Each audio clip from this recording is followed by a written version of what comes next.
we could do is you could start off by, he's like, ooh, I want food, by just kind of luring the dog into the halter like this.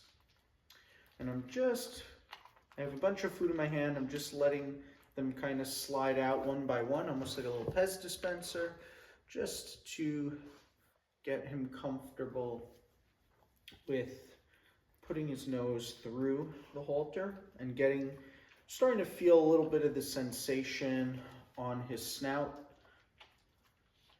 Good. Nice job, buddy. Then I want to try and take it off before he actually removes it himself. I'd rather try and remove it myself if possible. Good. Nice.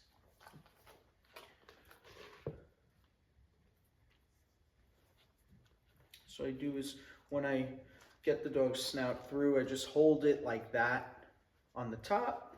I will put the food here, so I'm luring the dog in to the halter. So I'm just going to do that again. Over here, buddy. Move over a little. There you go. Yes, nice. Good.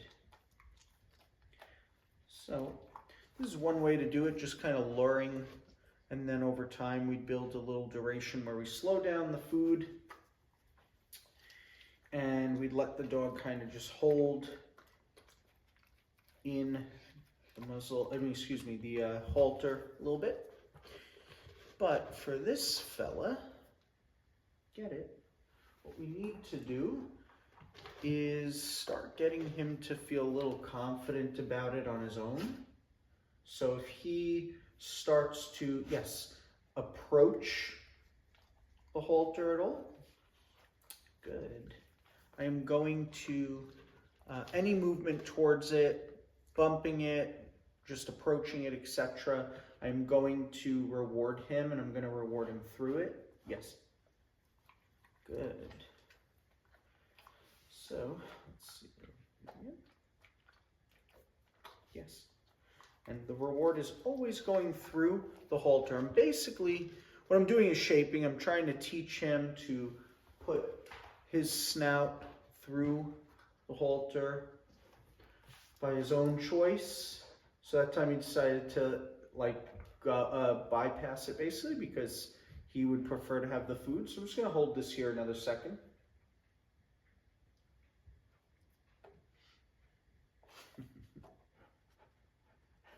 Okay, so I'm just going to remove it like this. I moved it and I'm going to present it again. Yes, good.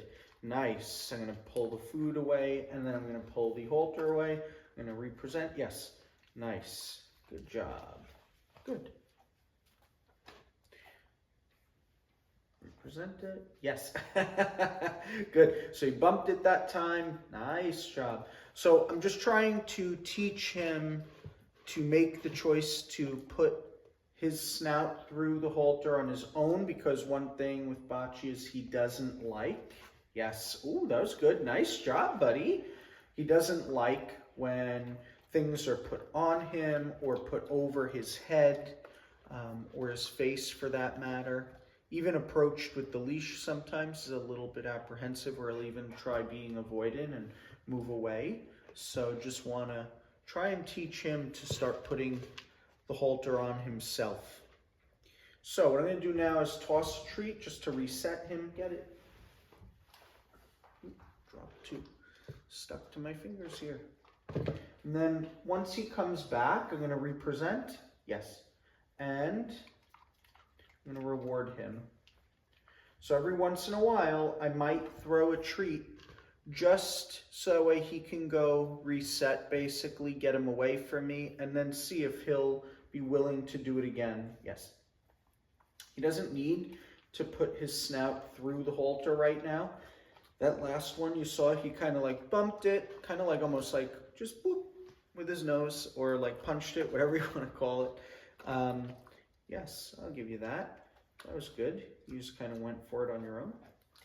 Ideally, I want him to start putting it on his own. I'm sorry, guys. A lot of crumbs in this thing, but he likes these, which is why I'm using this. So now, once he starts walking over, Also important, that hand should be behind you or off to the side. So I'm going to just present it. Yes, nice. At a certain point now, he's done this a few times. So now he's been getting closer and closer, if you notice, every time he bumps.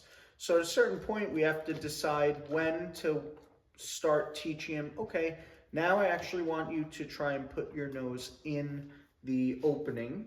Yes, good. So I might start, since he's doing pretty good, I might only start by rewarding that now. So if he just kind of bumps it anywhere, I'm probably not going to reward it. Or if he just approaches it, I probably won't reward that anymore.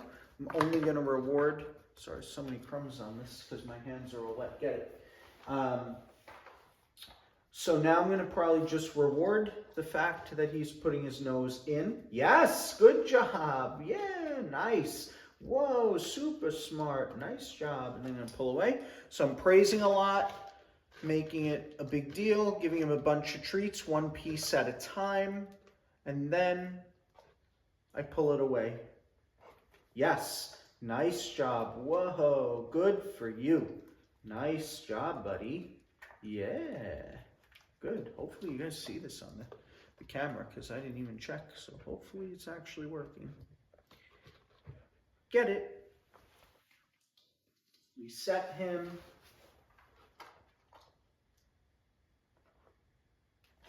So he's bumping it now. Yes, good job. So that was great. He was bumping it. He bypassed it initially when he came here. Good boy. And then he kept bumping it, nudging it, wasn't giving him anything, waited him out a little bit. When he inserted his snout through the halter, that's when he got the reward. Sorry, I'm talking and training, yes, at the same time. So my timing and everything might be a little off. My bad about that. It's a little, not always the best at multitasking. So as I'm explaining and talking and trying to train him at the same time, some of my timing here might be crap, honestly. So I apologize about that. Get it. I'm going to reset. Oops, that one didn't go very far. It's sticking to my hands.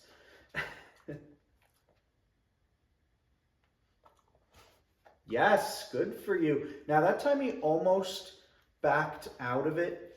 So if he did, even though if I said yes, I don't know that I would have rewarded that. I guess it'll kind of depend on the field. Maybe I would have. And I would have, if he does pull away, yes, like that actually.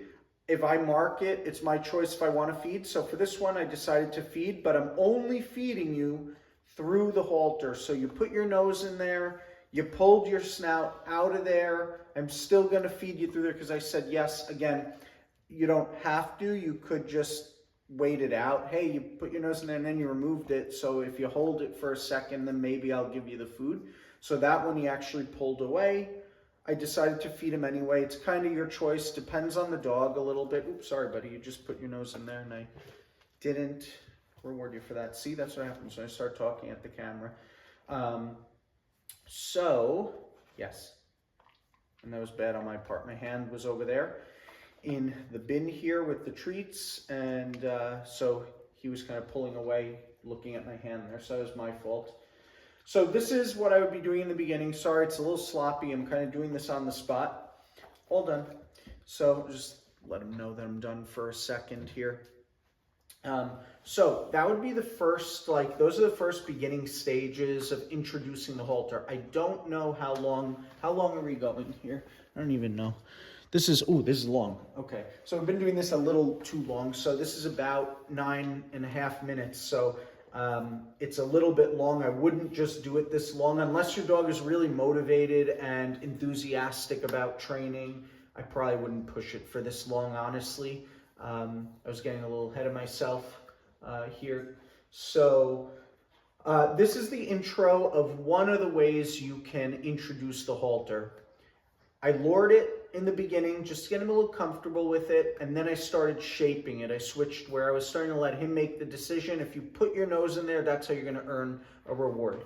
Obviously, if he had no interest and walked away completely, then I wouldn't be doing it this way. But I did this partially because he and I train a lot. He's a dog that I work with pretty regularly for reactivity. He's come a very long way, and I feel like using a halter might help him kind of continue to have more and more progress, because right now he's on a front clip harness, and nothing wrong with that, but I think the halter might just help him in the new places or the new improvements is what I'm trying to say, that he should be at. So making those improvements, etc., to get him to continue to get him to a better place. Sorry, my words are like blah blah blah. I don't even know what the hell I'm saying here. So yeah. So that's why I want him to. I want to get him comfortable with the halter. He's the type of dog. He's one of those dogs where he might not actually like the halter, and he may not tolerate it no matter what I do. And if that's the case, then we can continue using the front clip harness, because he does walk actually really well on a leash. But sometimes utilizing the halter, we can just continue to make more and more improvement and progress. But he's come a long way. I mean, he's at my house right now, and he was upstairs with my other dogs, not loose, but between a barrier where he could see them and they could see him. And normally he would have exploded and gone nuts. And he was actually like going over, curious to see them, and then fell asleep. So he's come a long way. Now, I'm digressing. I apologize. So part 2 to this is, with the shaping process that we were doing, the next step would be trying to maybe clip, or at least let him feel the clips come together or towards the back. So what I mean is,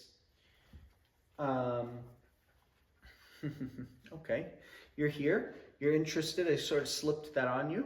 So now I'm just feeding him, and as I'm feeding him, I'm just letting him feel this. So I'm pulling both straps. Yes. You'd see he froze up there a little bit. He was like, I don't like that too much. And then I'll take it off myself. I always want to try and remove it before, yeah, good for you. I always want to remove it before the dog does, if possible, so that way they don't always think they can always escape it. Because then at some point when we actually put it on and they realize, and it's actually on and clipped, they may realize, oh crap, I really can't get rid of this thing, and then they could potentially be in for a bigger surprise, which could become more scary. So, good job, nice. So again, I'm just pulling these back. I am not actually clipping. I'm just letting them feel a little bit of tension. I could potentially have these even a little looser, honestly, which I'm gonna do next. All done. So his all done cue just means like the work is done. And actually I didn't even tell him a cue to mean, do you want to play or do you want to work right now? I didn't even do that because I'm too busy yapping at the camera, so I apologize. But normally I would say something to let the dog know we're gonna start doing something, whether it's play or training. Ready? So ready is usually my word. That's my fault. Also, the treats, again, being a little sloppy. The treats were right in his face, so of course he wasn't going to go for it 100%. He kind of went for the treats instead. So I loosen this. You can see there's a lot more slack in this now. So I'm just holding it gently, yes. And as he stays there, I will feed him, yes. Good. You can see he's a little more like shrunken in, yes. Good. And then just remove it. I'm going to reset him on this one. Get it. And then I'm going to do the same. Yes. Good. So now, notice I'm not feeding him anymore. I fed him because he put his nose in there. Now I'm holding the straps, a little tension. Yes. And now, because he's staying there calmly, I'm going to feed him again. Good job, mister. Yes. Now, if I just threw this on him, knowing him as an individual dog, he would run away or be avoidant. All done. Or he'd be backing away. That's what he does with his harness. That's what he does with a collar. That's what he does with his leash. He'd be backing away, moving away. So this is inviting him and letting him make a decision. You could say maybe it's like motivating him or empowering him to make some good choices here to earn a reward. This is one way to do the halter, okay? So there's a bunch of other ways. I'm teaching one of my dogs right now with play. I clip it on her face, we play, we tug, she runs around the yard, and she's happier than a pig in shit. So that's the way I do it with her. That's what motivates her the most. So anyway, this is just a little shaping process. So this would be the next step that I showed you, where I was pulling the straps back, letting him feel it. Then I would actually clip it and start rewarding him for actually being on his face. And then, I don't know, then we'd go from there based on how he is. I might start introducing just a little bit of pressure with a leash on and then rewarding it. That's most likely what I would do for like the 4th or 5th step, depending on where he is at that point, to get comfortable with it. So that's just a quick intro on shaping the halter. I hope that was helpful. Thank you, Mr. Baci. A good little demo, my friend. Sorry for all the sloppy training. Oh, that was, my training and timing was not good.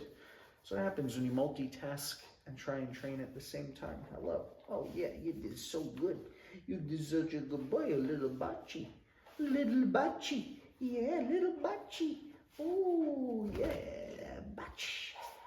Little Baci. You're good. All right.